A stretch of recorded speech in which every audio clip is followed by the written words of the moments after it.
जैसा कि सूरज भाई ने बताया कि प्रदेश के स्वास्थ्य व्यवस्था का जो बदहाली है, मरीजों के लिए वेंटिलेटर होना चाहिए, लेकिन प्रदेश की जो स्वास्थ्य की सुविधा है वही वेंटिलेटर पे है।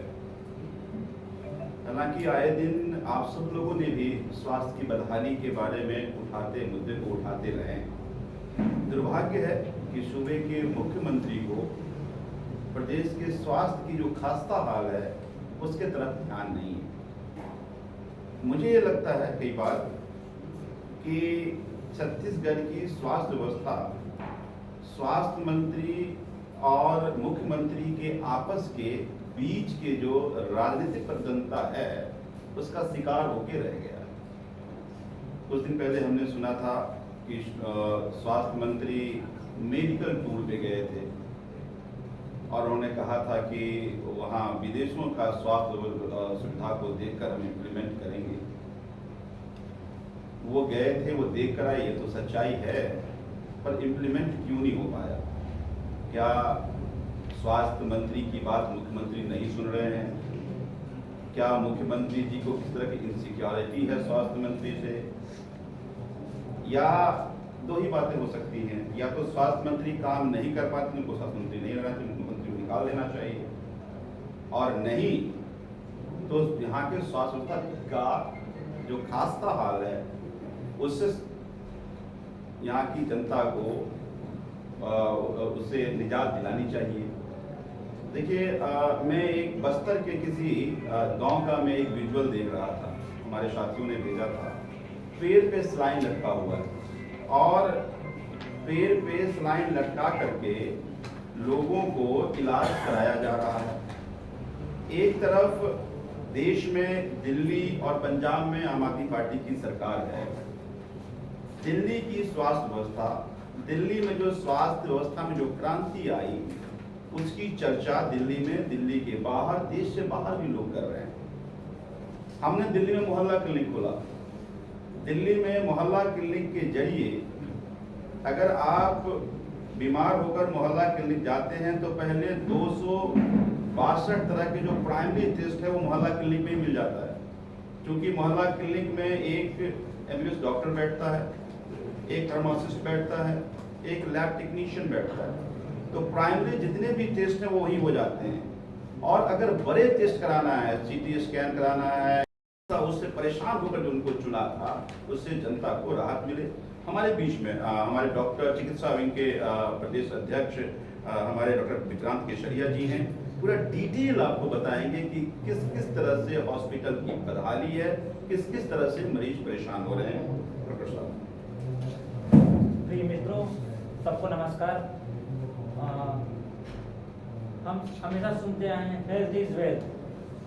जनरली क्या होता है कि हमारे खराब हेल्थ के कारण बहुत सारा धन खत्म हो जाता है, बहुत सारा समय नुकसान होता है, लोगों को प्राइवेट अस्पताल में जाना पड़ता है। ये सब चीज़ें होती हैं क्योंकि हम गवर्नमेंट हॉस्पिटल में बेसिक फैसिलिटी नहीं दे पाते हैं। बेसिक फैसिलिटीज़ होती हैं, एटलीस्ट खून जाँच हो, सीटी स्कैन हो, सोनोग्राफी हो, MRI मशीन हो। सूरज भाई बता रहे थे कि PSC CSC में बुरा हाल है। ये तो बहुत बड़ी बात हो गई PSC CSC में। बेसिक चीज़ जो मेडिकल कॉलेज में होनी चाहिए वो भी आज हमारे पास नहीं है। रायपुर का मेडिकल कॉलेज सबसे पुराना मेडिकल कॉलेज है और प्रदेश का सबसे बड़ा मेडिकल कॉलेज है। यहाँ पे सिर्फ एक CT स्कैन मशीन और एक MRI मशीन है। आप CT स्कैन और MRI कराने जाते हैं तो आपको 1 से 1.5 महीने का वेटिंग मिलता है। सोनोग्राफी के लिए 1 से 1.5 महीना। कोई भी इलाज करने के लिए पहला चीज़ होता है उसका डायग्नोसिस होना। आप 1.5 महीना 2 महीना के लिए आप वेट करेंगे किसी चीज़ को डायग्नोस करने के लिए, फिर आपका नंबर आएगा, तब आप इलाज कराने जाएंगे। तो कोई भी डिसीज ऑटोमेटिक ऐसे बढ़ जाता है। दूसरा मेडिकल कॉलेज आता है आपका सिम्स बिलासपुर का, जो छत्तीसगढ़ बनने के बाद पहला मेडिकल कॉलेज बना था। आज तक वहाँ पे न्यूरो सर्जरी डिपार्टमेंट डेवलप नहीं करते। कोई भी पेशेंट का एक्सीडेंट होता है, हेड इंजरी होती है तो उसको रायपुर रिफर करना पड़ता है। एक न्यूरो सर्जन है, उनको भी मेडिकल सुपरिटेंडेंट बना के प्रशासनिक सेवा में बैठा दिया गया उनको। MRI मशीन अभी 2 साल पहले आया वहाँ पे, 23 साल हो गया, 2 साल में आ गया है। चंदूलाल चंद्राकर मेडिकल कॉलेज, जिसको भूपेश बघेल जी ने प्राइवेट से अधिग्रहण करके गवर्नमेंट में लाए अपने कुछ रिश्तेदारों को बेनिफिट पहुंचाने के लिए। आज तक वहाँ के लिए पक्की रोड नहीं है, सीटी स्कैन मशीन नहीं है, सोनोग्राफी मशीन नहीं है, एक्सरे मशीन नहीं है, डिजिटल एक्सरे मशीन जो सीएससी लेवल में होना चाहिए आज मेडिकल कॉलेज में नहीं है। उन्होंने बहुत बड़ी बड़ी बातें बोली थी कि हमने एक मेडिकल कॉलेज अधिग्रहित किया है, लोगों को फैसिलिटी देंगे ऐसा करके, तो एक बड़ा सपना दिखा के एक डब्बा पकड़ा दिया गया है। आज तक कितना पैसा दिया गया अधिग्रहण में, क्या क्या सामान मिला, क्या क्या फैसिलिटी वहाँ से हमको मिला है, आज तक इसकी जानकारी नहीं दी गई। इवन हेल्थ मिनिस्टर के सलाह को दरकिनार करते हुए भूपेश बघेल ने ये फैसला लिया था। वहाँ पे लोगों के पहुँचने के लिए आज पक्की रोड नहीं है, गड्ढे नुमा रोड है खाली। वैसे उनके एरिया में राजनांदगांव मेडिकल कॉलेज बना था 2013 में, वहाँ पे भी आज तक सीटी स्कैन मशीन नहीं है। सीटी स्कैन कराने के लिए डिस्ट्रिक्ट हॉस्पिटल में भेजना पड़ता है। ये एक दुर्भाग्य है कि मेडिकल कॉलेज से पेशेंट को डिस्ट्रिक्ट हॉस्पिटल भेजना पड़ता है सीटी स्कैन कराने के लिए। एमआरआई मशीन नहीं है, एमआरआई करने के लिए उनको प्राइवेट हॉस्पिटल में भेजा जाता है। सोनोग्राफी भी वैसा ही है, एक दो रेडियोलॉजिस्ट हैं और कोई स्टाफ नहीं वहाँ पे।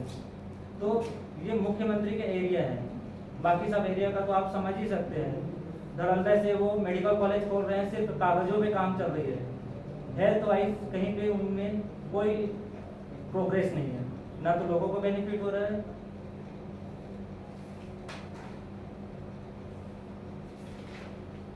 ये मेडिकल कॉलेज में ये सब चीज़ें, डिस्ट्रिक्ट हॉस्पिटल में और इससे भी खराब हालत है।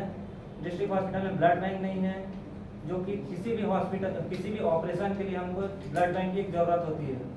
ब्लड बैंक जैसी फैसिलिटी नहीं है, आईसीयू नहीं है, एक एनेस्थेटिस्ट नहीं है, स्त्री रोग विशेषज्ञ नहीं है, रेडियोलॉजिस्ट नहीं है, बाकी सब डायग्नोसिस के कोई भी सामान नहीं है, लैब नहीं है, एक्सरे मशीन नहीं है, यूएसजी मशीन नहीं है, सीटी स्कैन मशीन नहीं है।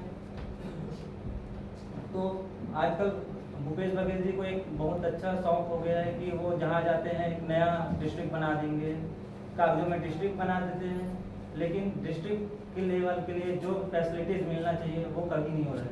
एक डिस्ट्रिक्ट में एक डिस्ट्रिक्ट हॉस्पिटल होना चाहिए एक कायदे का, वो बिल्कुल कहीं डेवलप नहीं कर पा रहे हैं।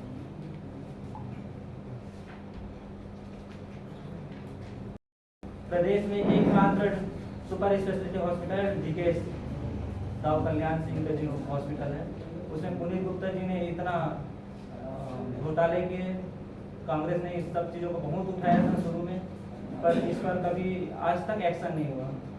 उसके बिल्डिंग को दाऊ कल्याण सिंह जी जो दिए थे, उस बिल्डिंग को उन्होंने गिरवी रख दिया पीएनबी को और 65 करोड़ रुपए निकाल दिए, उसके लिए भी आज तक कोई एक्शन नहीं हुआ उनके ऊपर।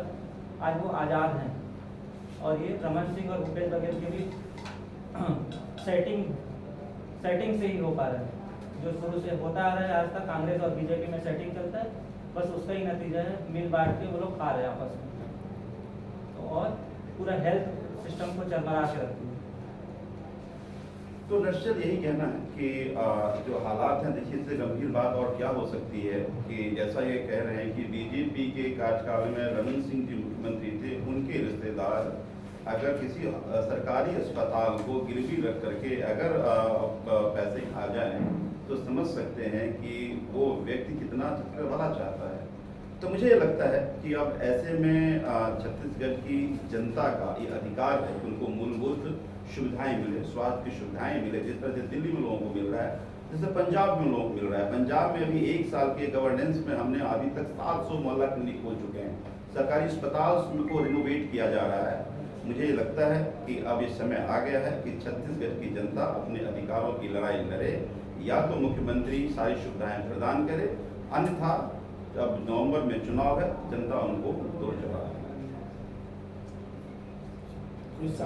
ये किस आधार पे जो है ये बता रहे हैं कि जहाँ मंत्री मुख्यमंत्री शासन प्रशासन रहता है वहाँ पे स्वास्थ्य व्यवस्था का बुरा हाल है, डॉक्टर नहीं है, पीजी की सीटें कम होने वाली, इसके पहले वाले पीसी में मैंने आप लोगों को बताया था।